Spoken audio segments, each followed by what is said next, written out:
Welcome to the Humans and Earth podcast. We bring you inspiration and practical resources for healing our planet and ourselves. It's time for soulful contributions that regenerate life on Earth. I'm Shara Arman, a thought leader and teacher who believes we're ready to renew Earth and heal ourselves in the process. You can find our work online at humansandearth.com and on Instagram at School Humans Earth. I'd love for you to be on our newsletter list and receive our updates on Instagram. Please share our work at the School for Humans and Earth with anyone you think might be interested, and leave us a review on Apple Podcasts or wherever you listen to this podcast so that we can include more and more people in the regeneration revolution that I believe is happening on planet Earth. Welcome to today's episode.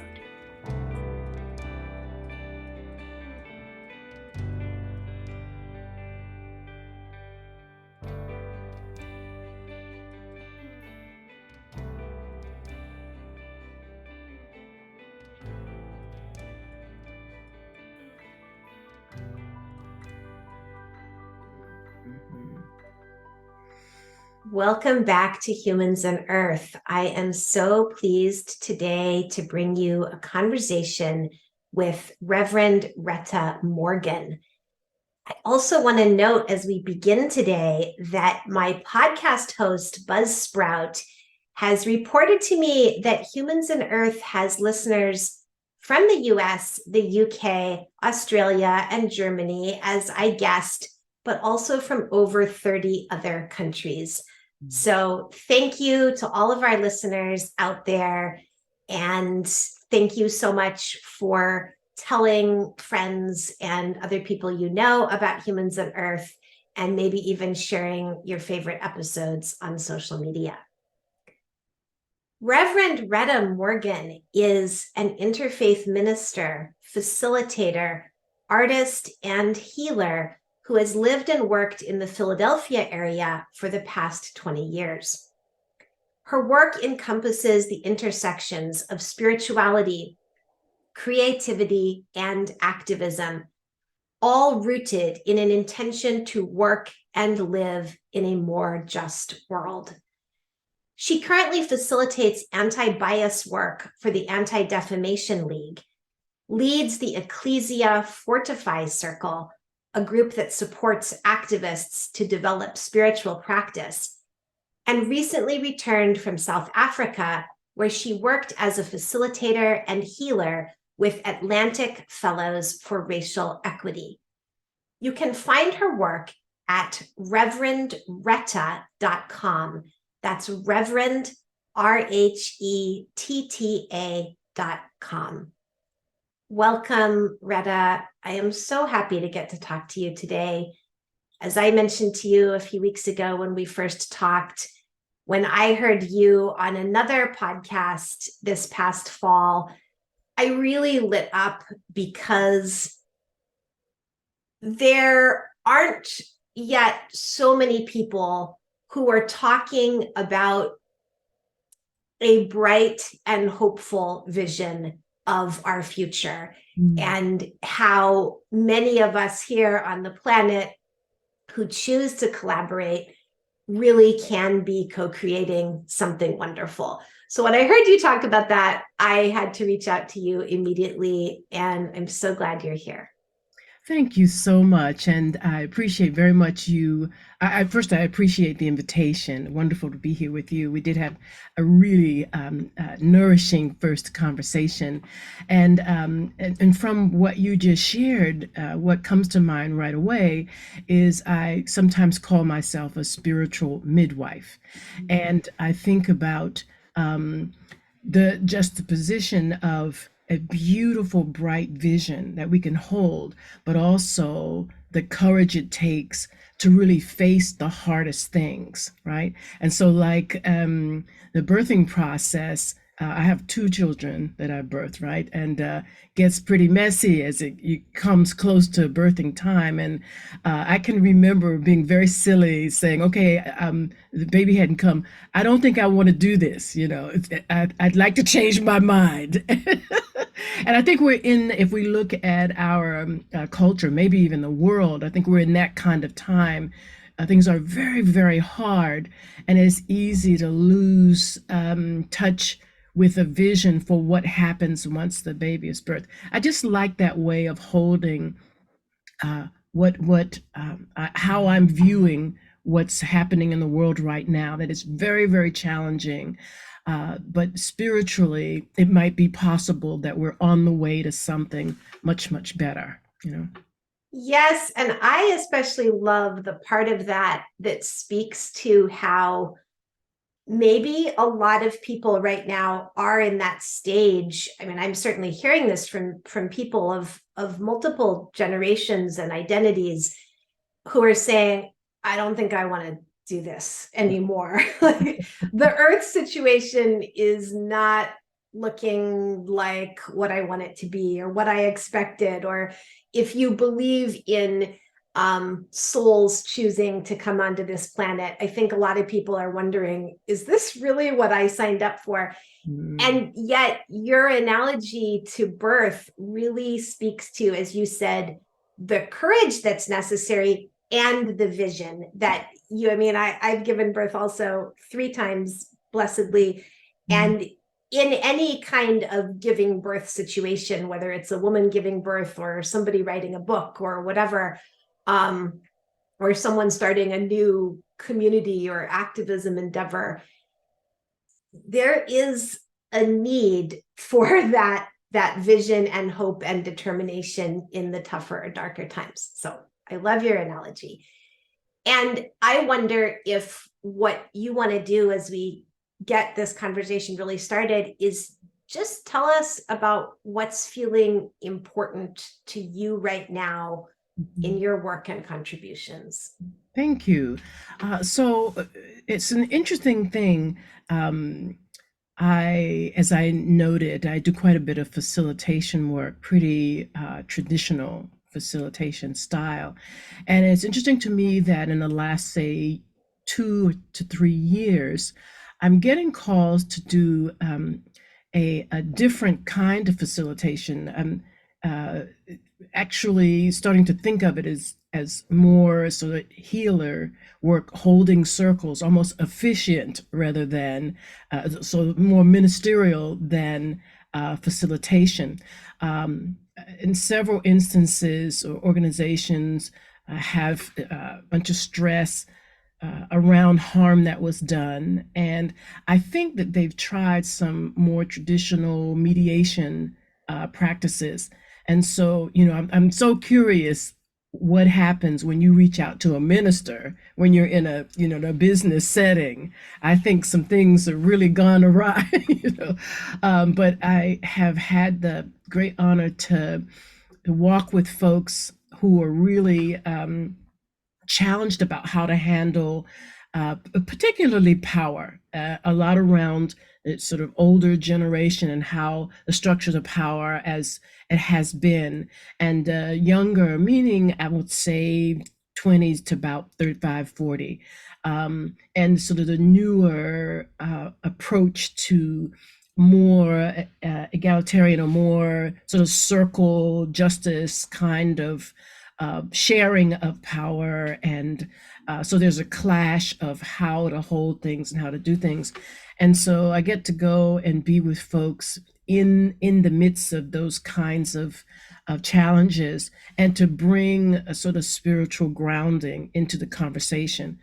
And I think that is important work, whether I'm doing it or someone else, that we don't just jump to trying to patch up what's happening, but there's time to sit in the challenges. There's time to look within and sort of locate why and how we are being triggered, how much of it is the responsibility of someone outside ourselves, what can we locate and heal within ourselves. And I'm not at all suggesting that there aren't real forces out there that we have to contend with and we have to heal and we have to restructure, right?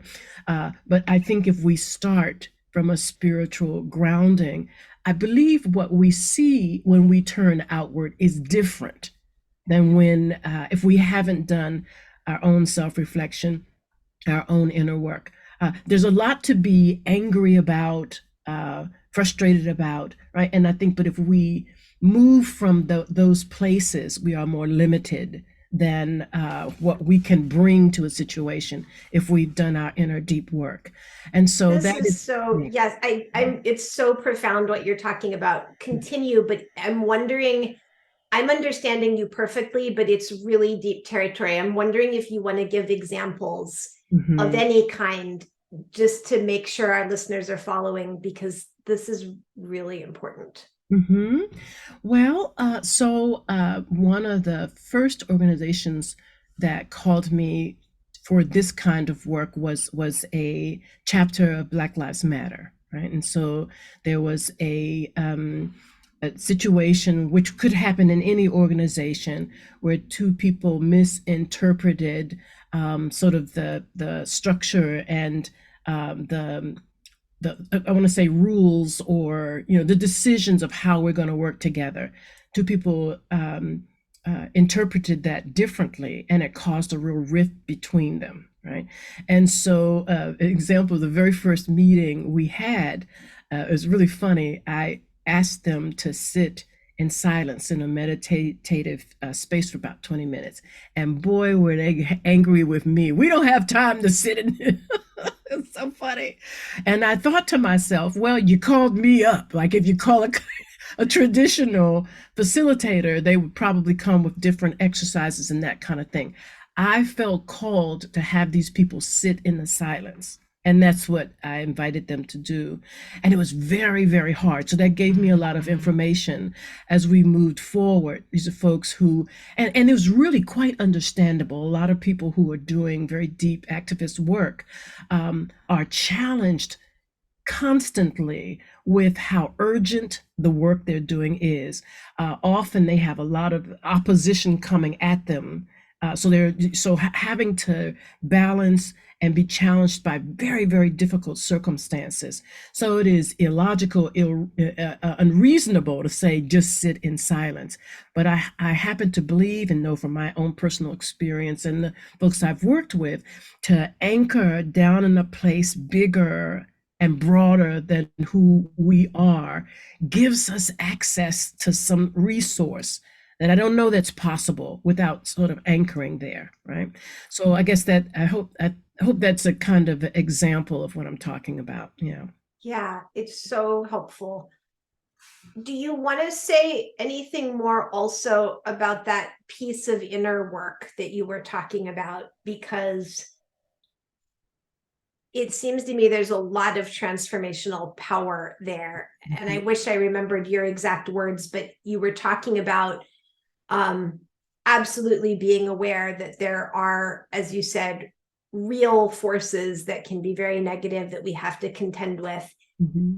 And that looking within ourselves at our triggers can also be an important piece of the work. Mm-hmm. This is really, really interesting to me because, well, for like a dozen reasons, but maybe primarily because I think we have a lot of people right now who take a kind of powerless position of, well, the big corporations are doing this, or the governments are doing this. We're being harmed and we are powerless. And there's some truth to that. Yeah. And there are these other ways of approaching it. So I invite you to talk about that more if you want to, or Mm-hmm. go in another direction. Sure. Well, the first thing that comes to mind is how tiring being that barrage of systems that appear to have power and do have power, both appear to have power and do have power, right? It's very tiring, and it's very, very challenging to think about approaching or facing that with a body of cultivated practice, right?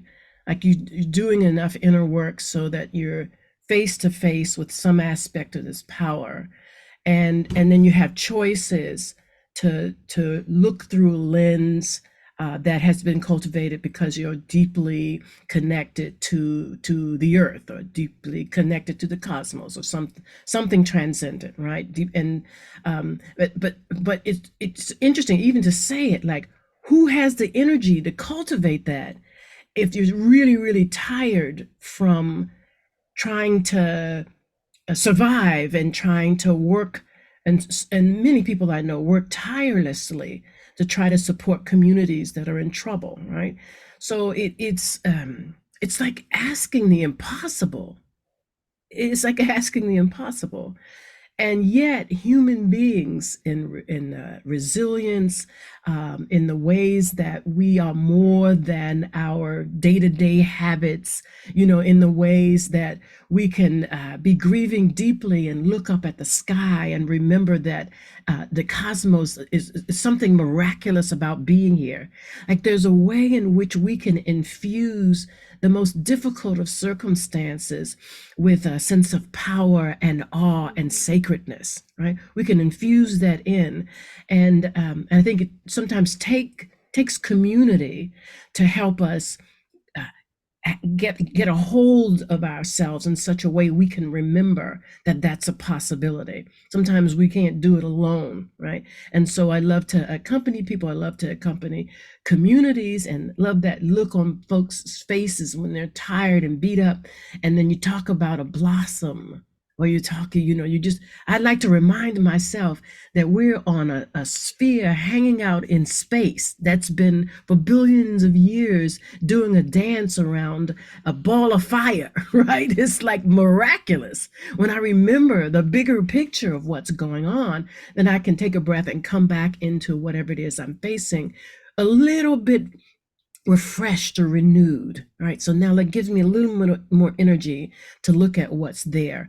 And so that building the muscle of practice. So I'm giving one example of a thing that I do, but for everybody listening, there's something that where you can get a little bit of repose in the middle of the day. It's some place of awe that if you touch on, you can be regenerated in a bit. There are people who have full out spiritual practices, and others who may not have spiritual practices, but have like your daily walk in the morning, or if you rise to watch the sunrise, or if sensation and washing your hands and the sense of water moving over your hands. So it's about remembering individually and together, so that we can access the parts of ourselves that can rise to any occasion, the parts of ourselves that some of us haven't even begun to develop, that can hold a picture of what's happening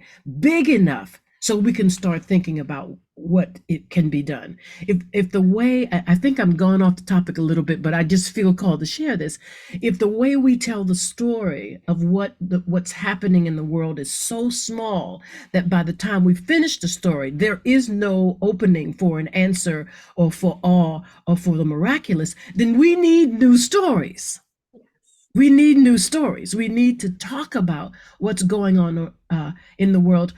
Talk about what's going on within us. Talking about what's going on in relationship when they become difficult. We need bigger and broader stories to talk about those kinds of things, so that inherent in the way we talk about the story, the kinds of things that want to emerge are evident. They become to arise. They begin to arise out of the way we tell the story. Yeah. I don't Oh, think I that's what you agree. asked me, but No, that was wonderful. I agree completely. And you were so eloquent and wise in the way that you spoke to it, that I'm still absorbing. Mhm.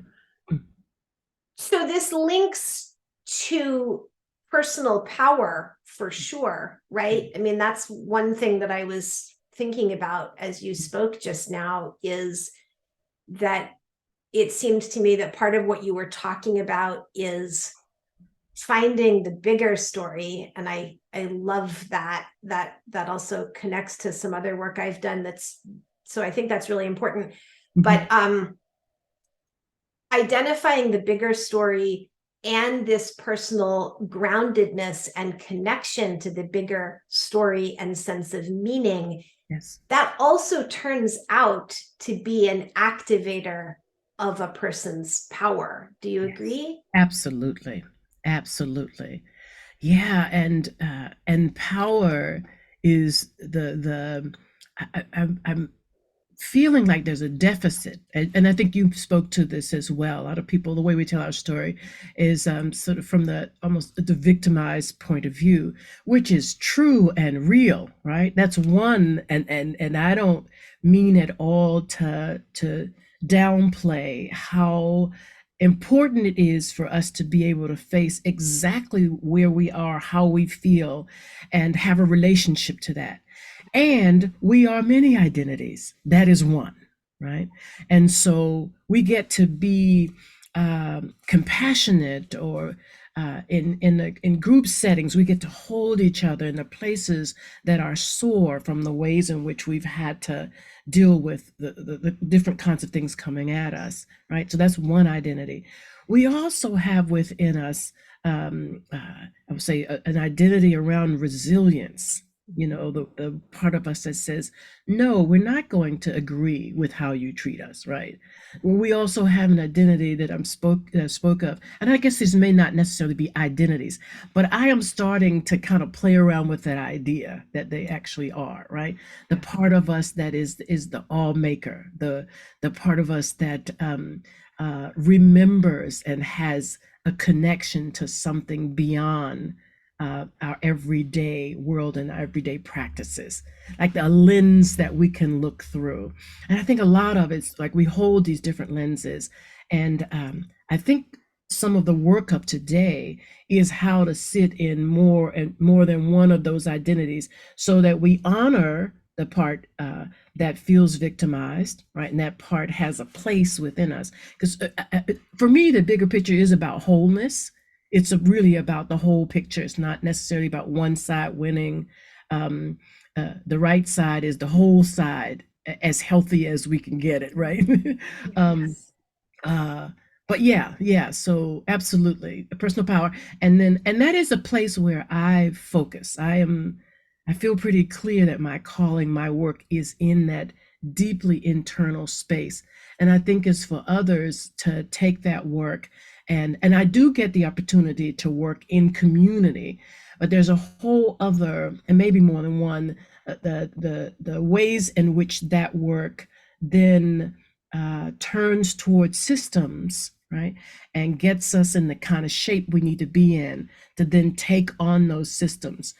I want to say from the lens of the spiritual aspirant, a spiritual teacher, that the lens that I pray we turn with is one of wholeness, of oneness, like not forgetting that we call the enemy is actually still a part of the whole, right? Again, that changes how we approach the remaking of those systems, right? Right Oh now, my goodness, yes. because we're so angry, it's all about let's tear it down. What happens if we remember our wholeness? I think there's actually more power possible. We haven't done it a lot. I can't prove it, but I don't think it would hurt to try it, because what we're trying now could use some upgrading. Oh my goodness, yes. Yeah, Yes. Yeah. yeah. So wise. And I think I want to just overtly label for any listeners who might be new to this way of having the conversation, and you correct me if I'm mistaken, but I think what we're both holding in mind as we're talking are really huge questions about justice among human beings, especially racial, social justice, equity, inequity. Yeah. And I, at least, and I'm guessing you probably too, are also really holding in mind the kind of parallel situation of how a lot of people are feeling about the state of the planet, and the so-called bad actors, or those who've created harm, and those who are suffering or more in a victim role or in an angry or fearful role.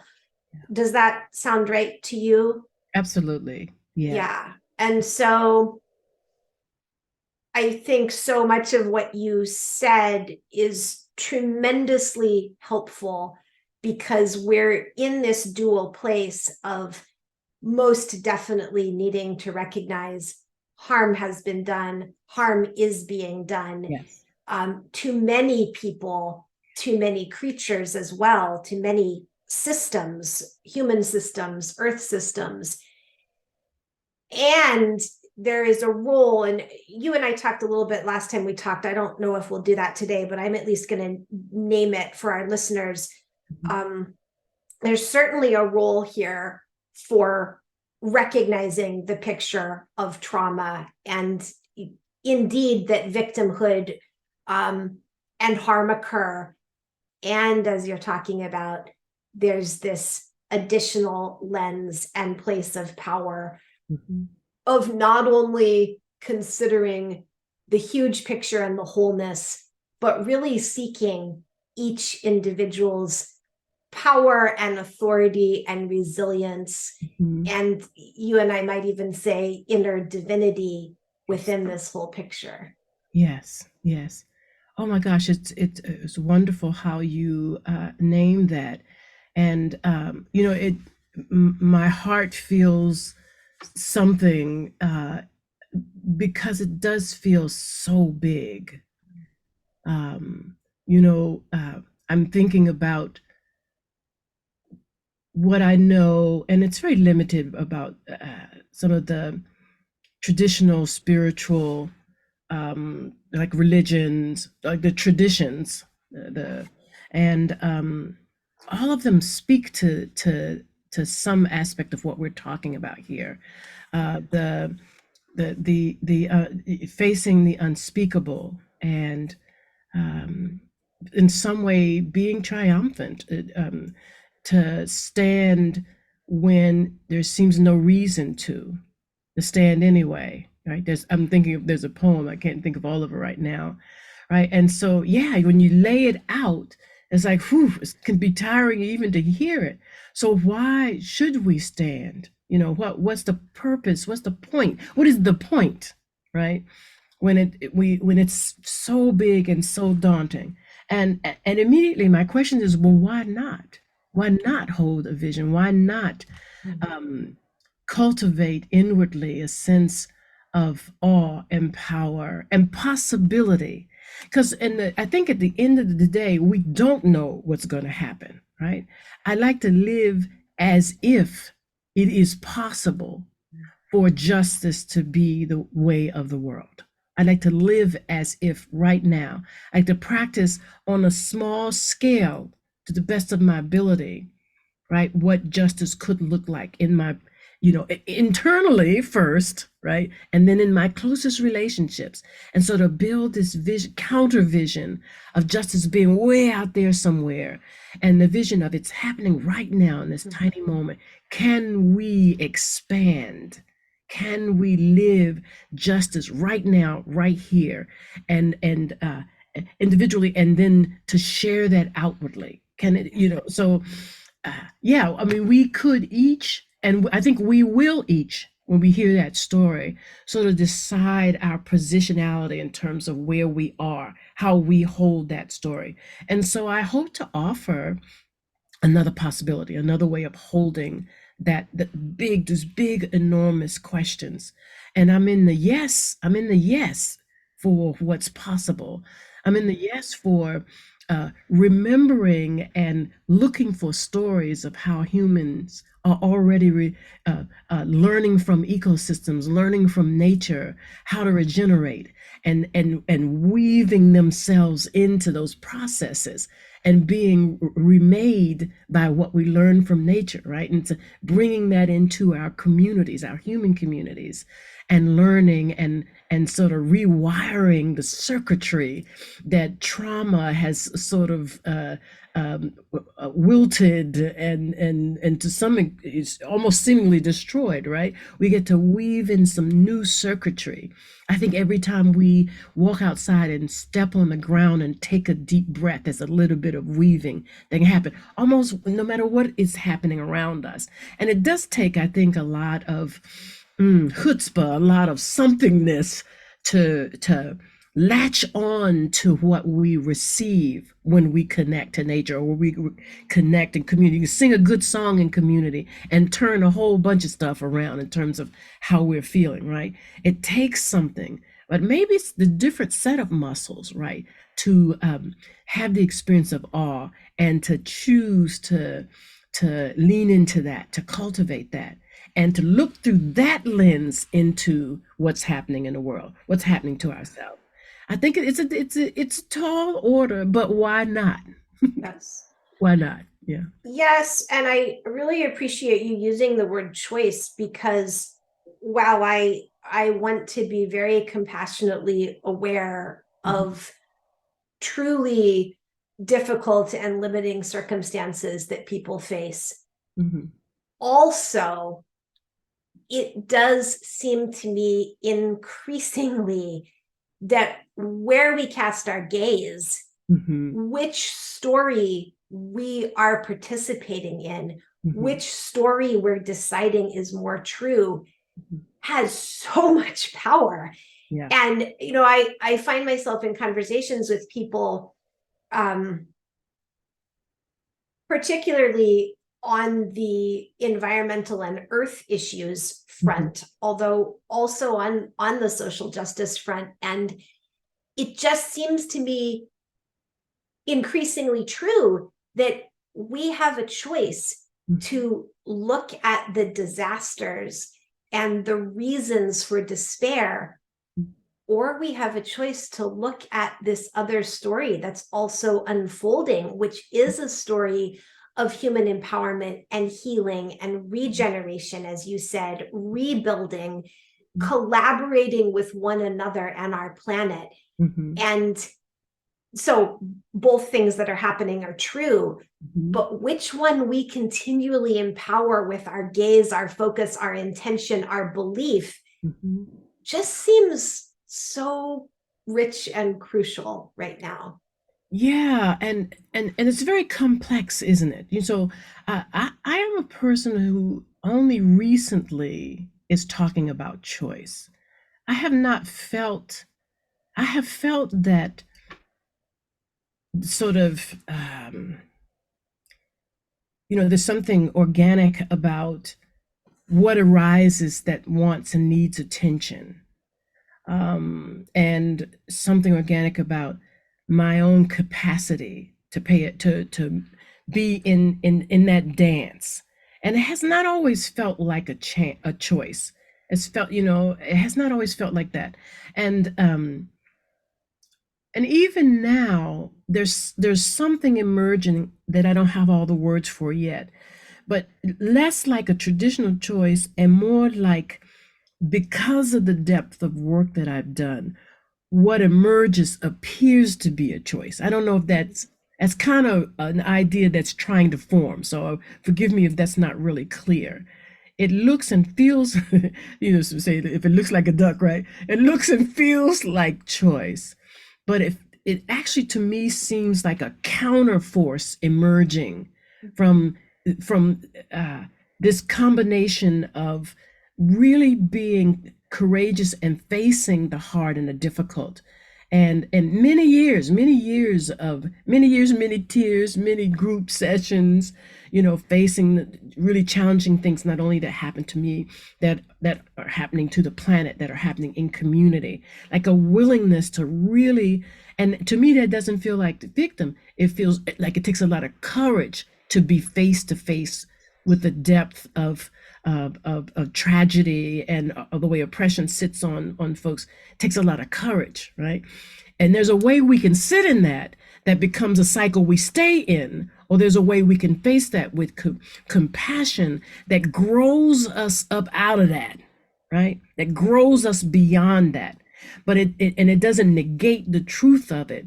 It expands us and that's not a word. What's the word I want? Enlarges. Yeah. It enlarges us beyond. So it doesn't, so it's not, it's like an organic kind of choosing, right? It's like spirit and some coupling of me and spirit choosing on my behalf. You know what it reminds me in this moment of, because I started by speaking of birth, is that I can't do it, I can't do it. And there's a moment, and probably the most dire moment, when we have to surrender and life and love takes over. That baby moves through us. We're not even the ones doing it, right? That moment is not necessary. Maybe the choice is to surrender into the something bigger than, right? Mm-hmm. And I don't even know how much is that is a choice. For both of us, that's just kind of give up. We're not saying, oh, I'm ready to surrender. We just give up holding on to the way we did it because it's not going to work as we continue, right? And I don't know. So yeah, I'm just playing around. I want to stretch open a little bit. For some people, it is clearly a choice. I am going to choose to do this, and maybe that is a muscle we will need to build more and more. Right? Maybe that is to actually be intentional in turning our attention. But I'm always weary and I want to be careful because I don't want turning our attention to mean we're ignoring the truth of something that it's coming up because it wants our attention to grow us in an authentic way toward being able to turn to that choice and have all of our parts move with us. Right? You see what I'm saying? Rather than be at war within ourselves. So I don't know, I kind of made it a little complex, but that is a piece that I want to continue to kind of to massage a little bit there. Yeah, no, thank you for doing that. And I share your perspective on that. And I especially liked your wording of how sometimes it's a choice, sometimes it is an enlarging of ourselves, an agreement to be in a larger story or a larger sense of ourselves or an enlarging capacity or an enlarging surrender. I think that's really wise and helpful. I want to ask you about something that you and I talked about when we first had an informal conversation. And I'll note for our listeners who probably want to make sure they didn't miss out on anything, that was not a recorded conversation. But you and I talked about noticing within ourselves and others a question or uncertainty about the legitimacy of what one wants to bring forth. And this seems so rich for me right now. And for one, I'm just curious because we haven't talked for, I don't know, 6 weeks or something. I'm just curious how it's seeming to you now. But what my understanding was of what we talked about was that a lot of people are feeling either a vague or a more specific call to contribute in a certain way or to bring forth a particular kind of creation or offering or contribution. Or maybe it's even as non-specific as I must contribute to social justice, to equity, or I must contribute to healing the human-earth relationship or the human-human relationship. And yet, because of the way our culture has tended to work, a lot of people who are feeling this call also then feel like, well, I don't have a degree in that, or my resume doesn't speak to that. So it seems like there's this kind of divide people are experiencing between an upswelling of calling or passion and then the rational culture-based doubt. And this seems so important because I think you and I both are open to the idea that we're at a very pivotal transformational stage Mhm. I would say, as a historian, that we're already well into the transformation, but it's not visible unless you're actually looking at it or for it.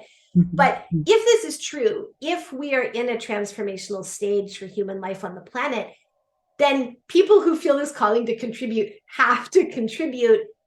But if they're experiencing doubt about the legitimacy of their calling, it's frustrating for them, and we're in trouble. So Mhm. how are you perceiving this right now? Yeah, yeah, another one of these big, big areas. Yeah. What came to mind as you were speaking was I'm imagining somewhere before birth, sitting at a table with a bunch of ancestors and angels, and they say, "Well, listen, you can go down, but it's gonna be something. There's a lot going on. It's going to be really, really challenging, but you will be one of the architects of a new world, of a new humanity. It's going to be very, very difficult, and you won't have a lot of mentors because you are uh, in new territory, blessed territory, and when you go down the birth canal, you're gonna forget you had this conversation. Just to let you know,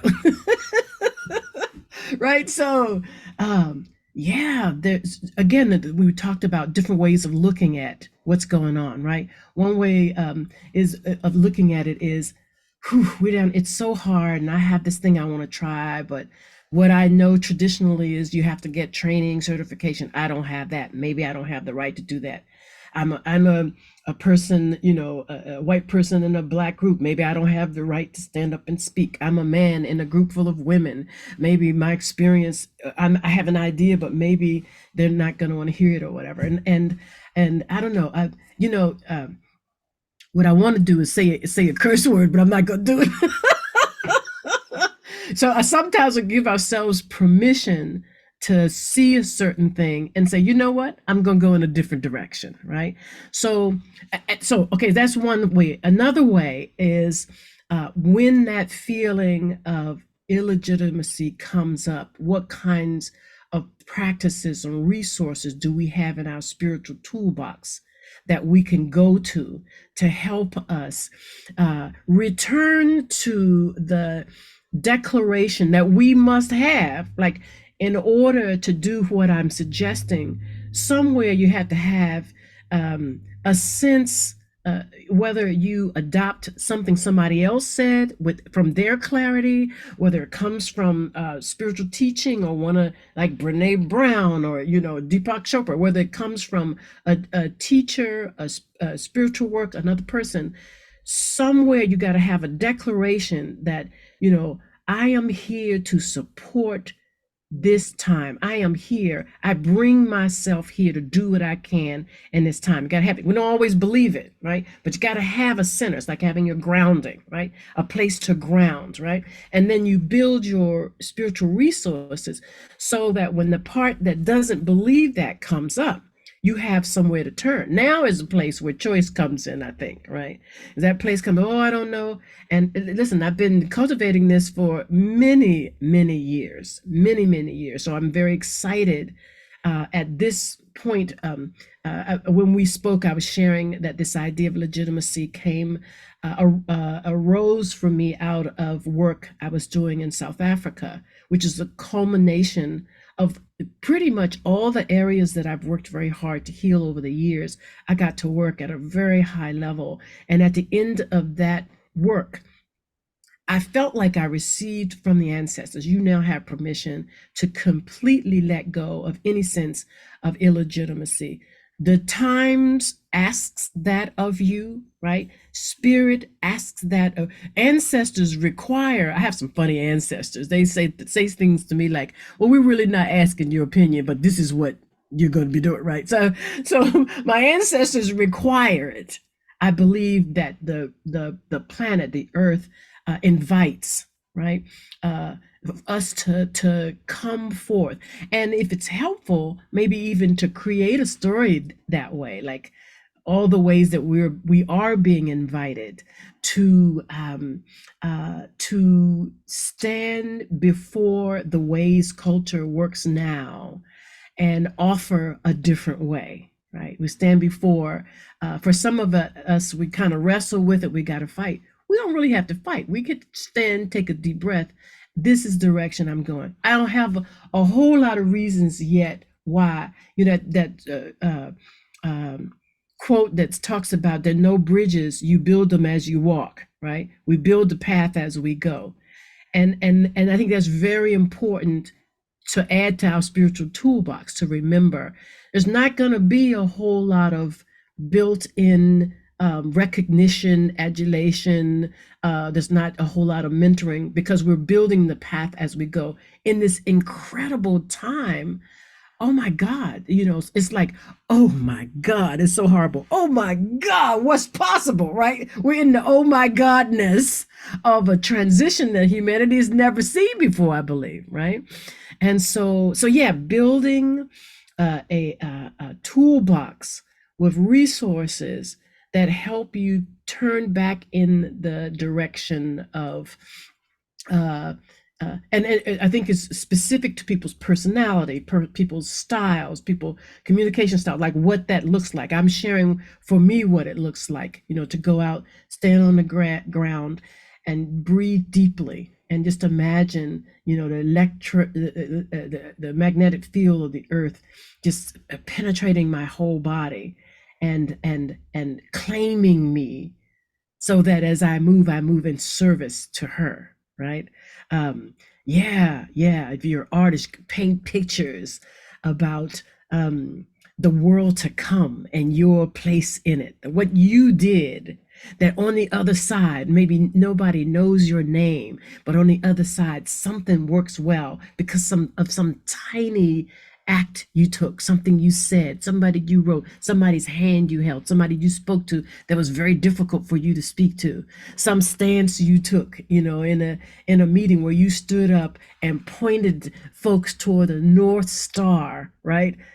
So I don't know if that's clear or not, but I think just this idea of building a reservoir, building a toolbox, so that you have some help with that, because goodness knows we'll have enough input of the opposite. There'll be all kinds of ways feeling illegitimate will pop up, right? And so we just have to have ways to meet that when it pops up, I think.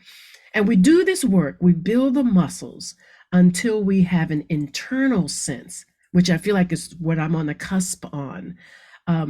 Really embodying that sense of illegitimacy is it is a result of something that's no longer true. So that in fact it is no longer true, right? It's a result of how the culture works. It builds, if you want to be legitimate, it has to look like this. Well, a lot of that stuff is being dismantled. It's being dismantled. It's no longer true the way it was. Even if people are holding on to it and saying it is, it's no longer. And even if it was, we get to build these muscles and say, well, maybe that's true, but this is also true, that I'm going to.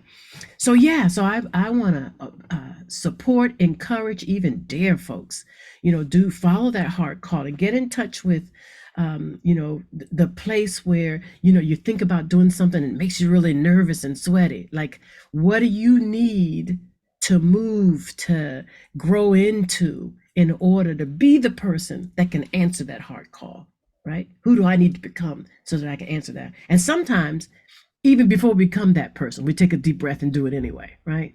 So yeah, so I think there's a wide range based on who we are, but I think the time is now to take that question. So one of the things, and this is the last thing I'll say, one of the things I've done is try to to live in the question, like what does it look like for me to totally legitimize my own work?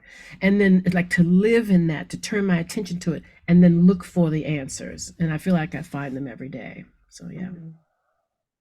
Oh, I love that. That is really powerful. I have found myself asking that too. And I think everything you just offered was really dynamic and wise, and spoke back to your earlier idea about enlarging ourselves and um, maybe without a sense of too much pressure on one's own individual self, still inquiring what does it look like for me to be my largest, my biggest, my highest self? Mhm. And wow, it's so powerful to reflect on that. And then as you just concluded with, to also kind of be attuned to where am I actually the one who's holding that back? Mhm. Yes, the world can be restrictive, totally true. But I'm so intrigued personally and for others right now by this question of when I'm perceiving that I'm not welcome or I don't have the credentials or the opening isn't there. Mhm. Yes, that's valid, but how much of that is just me holding myself back? And then I was thinking too, as you spoke about the incredible need right now for the kind of group facilitation that you do, because it's possible to be on this journey alone, but it's definitely harder. And so I just have so much respect for you creating group settings where people can explore this and encourage one another and witness one another and see that largeness in Mhm. one another, Mhm. because it's sad but true that a lot of us can have a hard time seeing that and cultivating it within ourselves. So true, and I'm so glad you mentioned that. You're absolutely right. We need heart mirrors, right? We need mirrors. There's Ubuntu, an African principle about I know myself as who I am because of you, and so community is essential.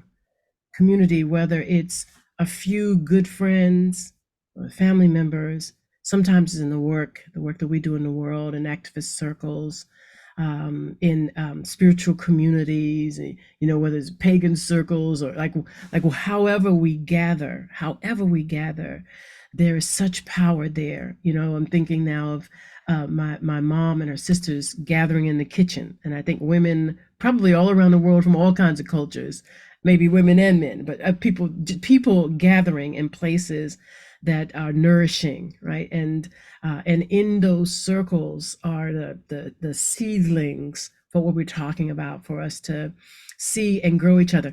I'm saddened by how much like gossip and sort of tearing down people can do in circles.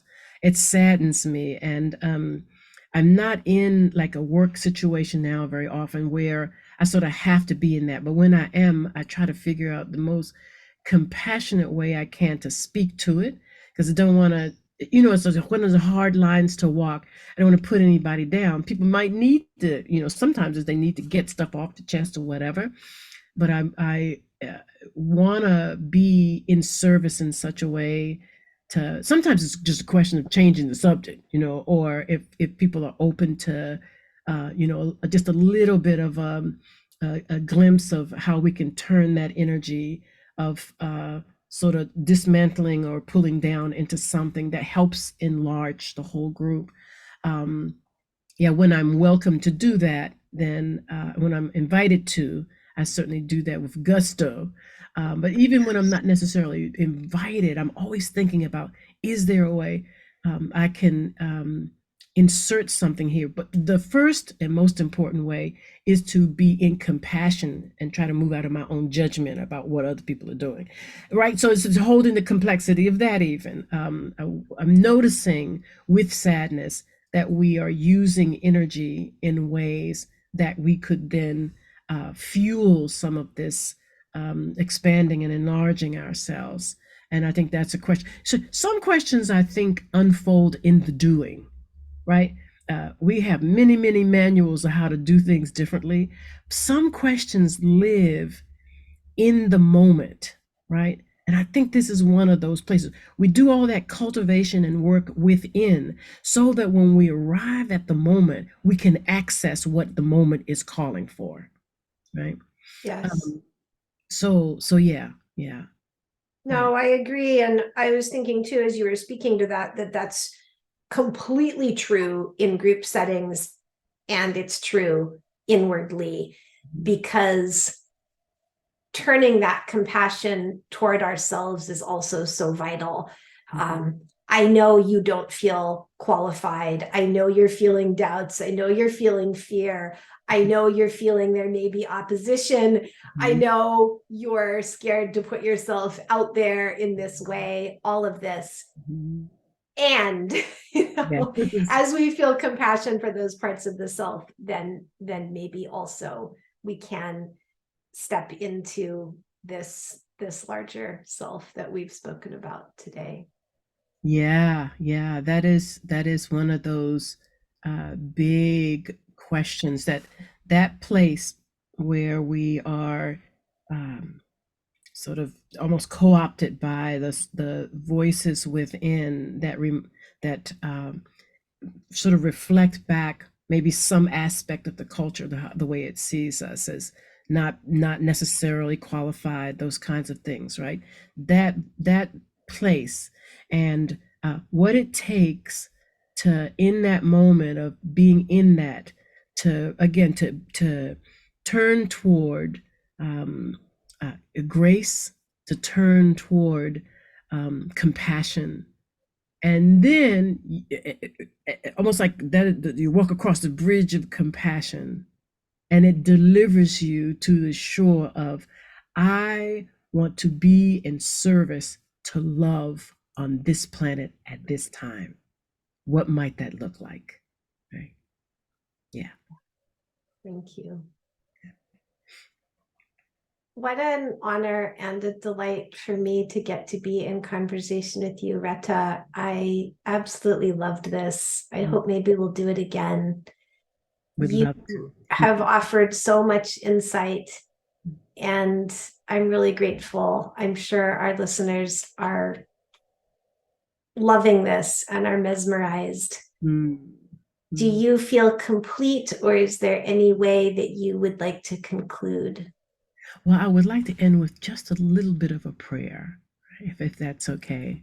So, from where we are in this moment, and as people are watching in different places, each moment being a spark, I lift my voice in celebration and acknowledgement of the allness that infuses us, that breathes us into being, and am holding with a grid of folks all around the planet a center of awe and this cosmic expanse, that we indeed have arrived here at this time through ancestors and through all kinds of tremendous challenges and difficulties. And we are here in this miraculous moment. And so, my prayer is to the allness, all the ways that we talk about what is transcendent, including those that are being born in this time, just saying yes and thank you. And yes, we offer ourselves as ready, even if we are not embodying the idea just yet. I make this declaration, this prophetic declaration in this moment, and sing, have my whole body just afire with the yesness that we indeed are the ones we've been waiting for. And so, blessings to this call, to this time, who we are and who we're becoming. In the name of all the names of God, in the name of all of those names that are yet to be named, I pray. Ashe, amen. And so it is. Absolutely perfect and beautiful. Thank you so much, Rhetta. Thank you. Blessings to you.